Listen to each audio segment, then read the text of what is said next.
ya ves. Estoy muy avergonzado. ¿Y acaso entienden lo enfermo que eso es? Sí, lo discutimos con voz grave anoche. En mi departamento mientras dormía. Y roncabas.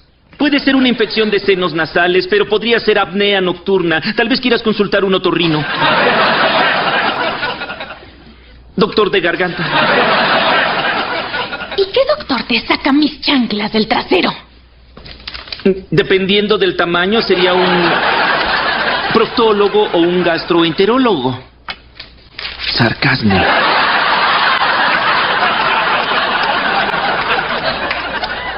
Oh.